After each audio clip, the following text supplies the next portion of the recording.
حضرت انس بن نضر ایک صحابی ہیں جو بدر کی لڑائی میں شریک نہیں ہو سکے تھے۔ ان کو اس چیز کا صدمہ تھا، اس پر اپنے نفس کو ملامت کرتے تھے کہ اسلام کی پہلی عظیم الشان لڑائی اور تو اس میں شریک نہ ہو سکا۔ اس کی تمنا تھی کہ کوئی دوسری لڑائی ہو تو حوصلے پورے کروں۔ اتفاق سے احد کی لڑائی پیش آ گئی، جس میں یہ بڑی بہادری اور دلیری سے شریک ہوئے۔ احد کی لڑائی میں اول تو مسلمانوں کو فتح ہوئی، مگر آخر میں ایک غلطی کی وجہ سے مسلمانوں کو شکست ہوئی۔ وہ غلطی یہ تھی کہ نبی اکرم صلی اللہ علیہ وآلہ وسلم نے کچھ آدمیوں کے ایک خاص جگہ مقرر فرمایا تھا کہ تم لوگ اتنے میں نہ کہوں اس جگہ سے نہ ہٹنا۔ وہاں سے دشمن کے حملے کا اندیشہ تھا۔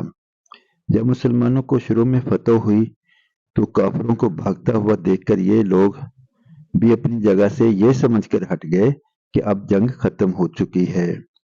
ان کے سردار نے منع بھی فرمایا کہ حضور اکرم صلی اللہ علیہ وآلہ وسلم کی ممانعت تھی، تم یہاں سے نہ ہٹو، مگر ان لوگوں نے یہ سمجھ کر کہ حضور اکرم صلی اللہ علیہ وآلہ وسلم کا ارشاد صرف لڑائی کے وقت کے واسطے تھا، وہاں سے ہٹ کر میدان میں پہنچ گئے۔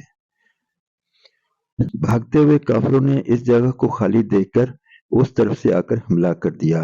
مسلمان بے فکر تھے، اس اچانک بے خبری کے حملہ سے مغلوب ہو گئے اور دونوں طرف سے کافروں کے بیچ میں آ گئے، جس کی وجہ سے ادھر ادھر پریشان بھاگ رہے تھے۔ حضرت انس رضی اللہ عنہ نے دیکھا کہ سامنے سے ایک دوسرے صحابی حضرت سعد بن معاذ رضی اللہ عنہ آ رہے ہیں۔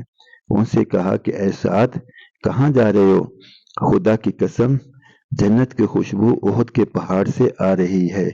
یہ کہہ کر تلوار تو ہاتھ میں تھی ہی، کافروں کے ہجوم میں گھس گئے اور اتنے شہید نہیں ہوئے، واپس نہیں ہوئے۔ شہادت کے بعد ان کے بدن کو دیکھا گیا تو چھلنی ہو گیا تھا۔ 80 سے زیادہ زخم تیر اور تلوار کے بدن پر تھے۔ ان کی بہن نے انگلیوں کے پوروں سے ان کو پہچانا۔ بات یہ ہے، جو لوگ اخلاص اور سچی طلب کے ساتھ اللہ کے کام میں لگ جاتے ہیں، ان کو دنیا میں ہی جنت کا مزہ آنے لگتا ہے۔ یہ حضرت انس رضی اللہ عنہ زندگی ہی میں جنت کی خوشبو سونگھ رہے تھے۔ اگرچہ اخلاص آدمی میں ہو جائے تو دنیا میں بھی جنت کا مزہ آنے لگتا ہے۔